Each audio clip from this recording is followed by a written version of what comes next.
From May 2022 to present, you've been Chief of Police in Somerset, Ohio. Talk about the transition from Perry County Sheriff's Deputy to Chief of Police and how this gives you perspective and experience. Well, Because you were deputy for a short I period of time. was a sergeant investigator at the Perry County Sheriff's Office. So the transition was unique in a way that Perry County is 410 square miles. Somerset has 1.2. So Yeah, but Somerset's a big part of Perry County as well. oh, I believe it's. Yeah. Oh my gosh, there's no question about it. Right. Yeah, I think Somerset is. It's a heavily traveled area for a rural county. Well, it is. There's the crossroads of State Route 13 and US Route 22. There's Right. 15,000 some odd cars that come through there a day, according to some studies. Mm-hmm. And we have 2 schools.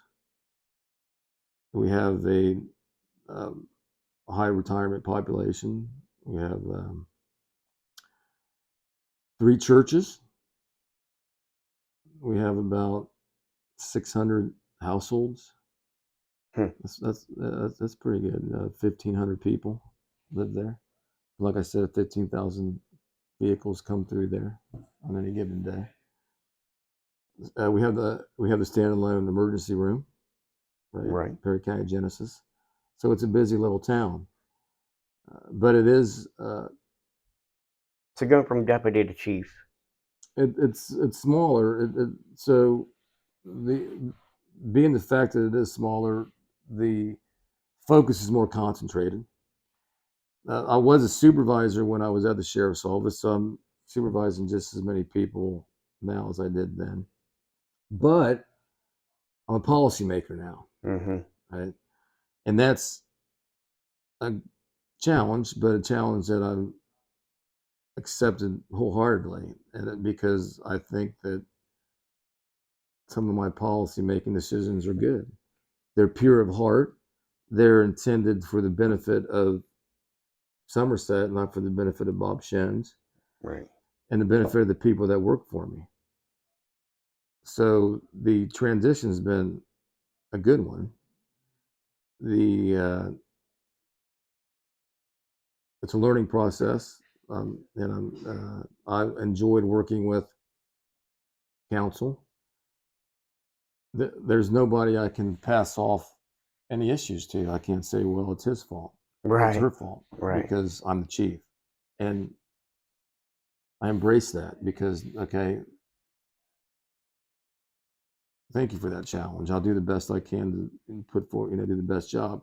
But I'm going to take also the advice of my subordinates. I got a sergeant there that likes to speak his mind a lot, and most of the time, what he has to say is very good.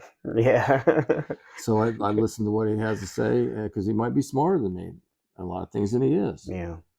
So I'm not perfect. The way I think's not The way I well. see it as a father and a husband, and as someone who I drive truck for a living, and so I'm a trainer also. So I see mistakes as more good as long as no one's hurt from them, because it's an opportunity to learn and be better and not repeat that. Because if you're arrogant, well, it's going to repeat a lot of mistakes in the process. There's no question about it. That's very well put. Yes, mistakes are just an opportunity to learn. Yeah. Right. So, but I'm very, very fortunate to have a very pro-police council and a pro-police mayor. It's very easy to work with, and I enjoy that. They challenged me. The mayor challenged me on budgetary issues. Mm-hmm. That's an issue that I'm learning. I think, running a household, I have some investment properties, things of that nature, so I know how to run a budget.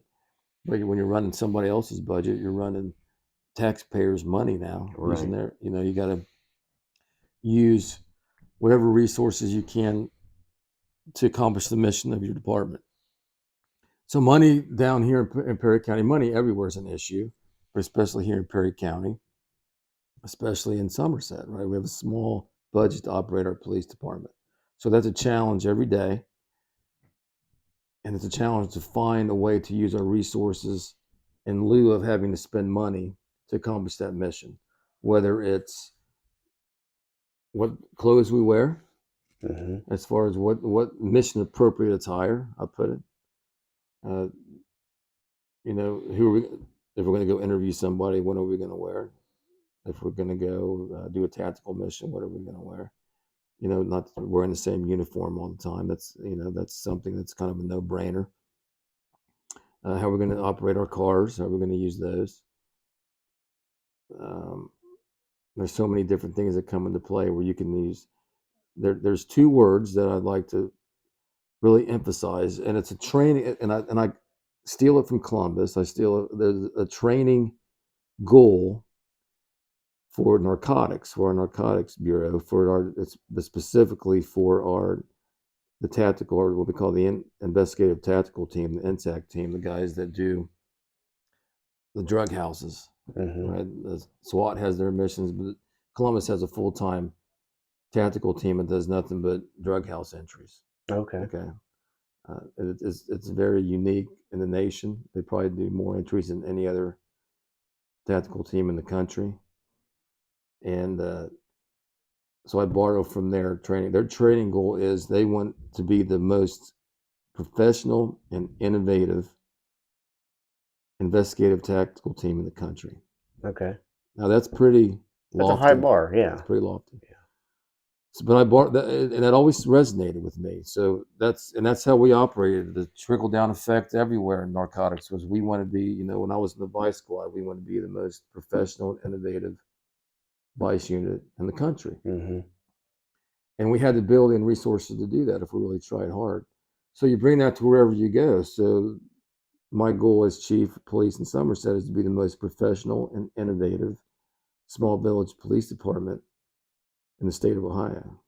Right. Right. They have to be reasonable. Yeah. Why not shoot for the stars someday? But let's start in Perry County right now. We'll start in Perry County, Mm-hmm. and then now we elevate that. And if we initiated a joint special operations team to combat the drug problem here in Perry County with Somerset and New Lux PD, and I wrote the SOPs for that, the policies and procedures manual on that, and that's our training Okay. goal for that as well, is to be the most professional, innovative, investigative tactical team in Southeast Ohio. So Yeah. I can't even be in Ohio because Columbus is supposed to be the best in the country. But nevertheless, that you set the goals that high, and then Right. you operate.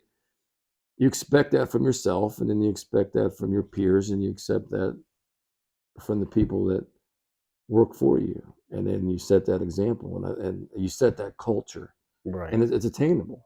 It really is attainable if you strive for it, and that's what makes this job so great.